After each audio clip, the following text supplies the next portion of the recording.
ബോബി ചെമ്മണ്ണൂർ ഇപ്പോൾ കാക്കനാട് ജില്ലാ ജയിലിലെ എ ബ്ലോക്കിലെ ഒന്നാമത്തെ സെല്ലിലാണ് കഴിയുന്നത്. വ്യാഴാഴ്ച രാത്രി 7:10 ബോബി ചെമ്മണ്ണൂരിനെ കാക്കനാട് ജില്ലാ ജയിലിൽ എത്തിച്ചത്. എത്തിയ ഉടനെ അദ്ദേഹത്തിന് കഴിക്കാൻ ജയിലിലെ ചപ്പാത്തിയും വെജിറ്റബിൾ കറിയും നൽകിയിരുന്നു. 10 പേർക്ക് കഴിയാവുന്ന ഒരു സെല്ലിൽ ഇപ്പോഴുള്ള 5 പേർക്കൊപ്പം 6-മനായിട്ടാണ് ബോബി ചെമ്മണ്ണൂരിനെ സെല്ലിലേക്ക് കയറ്റിയത്. താൻ തെറ്റൊന്നും ചെയ്തിട്ടില്ലെന്നും എല്ലാം നിങ്ങളോട് പിന്നീട് പറയാമെന്നും വീണതുകൊണ്ട് തൻ്റെ കാൽ പൊട്ടിയിരിക്കുകയാണെന്നും മാധ്യമപ്രവർത്തകരോട് പറഞ്ഞ ശേഷമാണ് ബോബി ചെമ്മണ്ണൂർ ജയിലിൻ്റെ അകത്തേക്ക് കയറിയത്.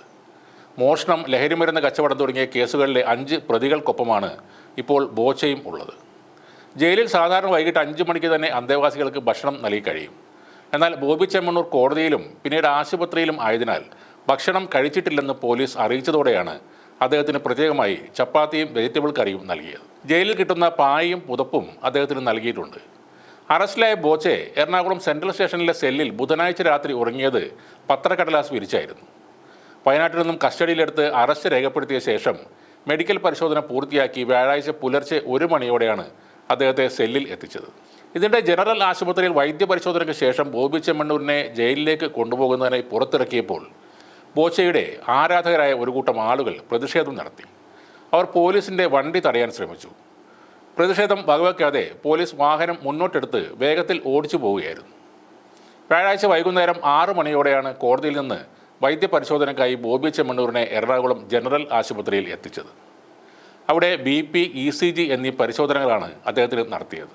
അതിനിടെ ബോബി ചെമ്മണ്ണൂരിനെ ഫാനില്ലാത്ത ഇരുട്ടുള്ള മുറിയിലാണ് ഇരുത്തിയിരിക്കുന്നത് എന്ന പരാതിയുമായി ചിലർ ഡോക്ടർമാരെ സമീപിച്ചു. അവർ ഡോക്ടറുമായി സംസാരിക്കുമ്പോൾ പോലീസ് ബോബിയെ പുറത്തിറക്കി വാഹനത്തിൽ കയറ്റി. അതോടെ ചിലർ ഓടിയെത്തി വണ്ടിക്ക് മുന്നിൽ നിന്ന് തടയാൻ ശ്രമിക്കുകയും ചെയ്തു. മതിയായ ചികിത്സ നൽകാതെയാണ് ബോച്ചയെ കൊണ്ടുപോകുന്നതെന്നും മനുഷ്യാവകാശങ്ങളുടെ ലംഘനമാണിതെന്നും അവർ പറഞ്ഞു. പ്രതിഷേധക്കാർ വാഹനത്തിന് മുന്നിലേക്ക് കൂടുതലായി എത്തും മുമ്പ് പോലീസ് വേഗത്തിൽ അവിടെ നിന്നും വാഹനം ഓടിച്ചു പോവുകയായിരുന്നു. നടി നൽകിയ ലൈംഗിക അധിക്ഷേപ പരാതിയിൽ വ്യവസായി ബോബി ചെമ്മണ്ണൂർ നൽകിയ ജാമ്യാപേക്ഷ തള്ളിക്കൊണ്ട് Ernakulam first class judicial magistrate കോടതി 14 ദിവസത്തേക്കാണ് റിമാൻഡ് ചെയ്തത്. താൻ തെറ്റ് ചെയ്തിട്ടില്ലെന്നും വ്യാജ ആരോപണമാണ് തനിക്കെതിരെ ഉയർന്നത് എന്നുമുള്ള ബോബിയുടെ വാദം judicial first class magistrate A. Abhirami തള്ളിക്കളഞ്ഞു. വിധി കേട്ട ബോച്ചയ്ക്ക് ദേഹാസ്വസ്ഥം ഉണ്ടായതിനെ തുടർന്ന് എറണാകുളം ജനറൽ ആശുപത്രിയിലേക്ക് കൊണ്ടുപോയി. പരിശോധനയ്ക്ക് ശേഷം വൈകിട്ട് 7:10 കാക്കനാട് ജില്ലാ ജയിലിൽ എത്തിച്ചു. പ്രതിഭാഗം ഇന്ന് ജില്ലാ പ്രിൻസിപ്പൽ സെഷൻസ് കോടതിയെയോ ഹൈക്കോടതിയെയോ ജാമ്യത്തിനായി സമീപിച്ചേക്കും. പ്രതിയെ കസ്റ്റഡിയിൽ ആവശ്യപ്പെട്ട് പോലീസും അപേക്ഷ നൽകും എന്നാണ് അറിയുന്നത്. കഴിഞ്ഞ വർഷം ഓഗസ്റ്റ് 7 കണ്ണൂർ ആലക്കോട്ടെ ചെമ്മണ്ണൂർ ഇൻ്റർനാഷണൽ ജ്വല്ലേഴ്സ് ഷോറൂം ഉദ്ഘാടനത്തിനിടെ പ്രതി ലൈംഗിക അധിക്ഷേപം നടത്തിയെന്നാണ് കേസ്.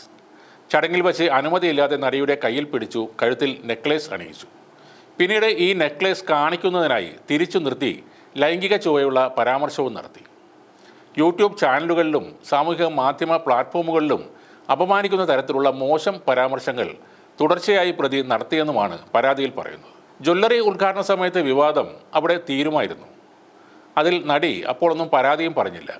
എന്നാൽ തുടർച്ചയായി ഓൺലൈൻ മാധ്യമങ്ങളിൽ ബോബി ചെമ്മണ്ണൂർ നടിയെ അവഹേളിച്ചതാണ് പ്രശ്നമായത്. തൻ്റെ പ്രവൃത്തിയെ ന്യായീകരിക്കുക മാത്രമല്ല ബോച്ചെ ചെയ്തത്, നടിയെ വീണ്ടും അപമാനിക്കാൻ തീർത്തും പ്രകോപനപരമായ പ്രസ്താവനകളാണ് അദ്ദേഹം നടത്തിയത്. ഇന്ന് ജാമ്യം ഇല്ലെങ്കിൽ 4 ദിവസം കൂടി അദ്ദേഹം ജയിലിൽ കിടക്കുമെന്നാണ് ഇപ്പോൾ അറിയാൻ കഴിയുന്നത്.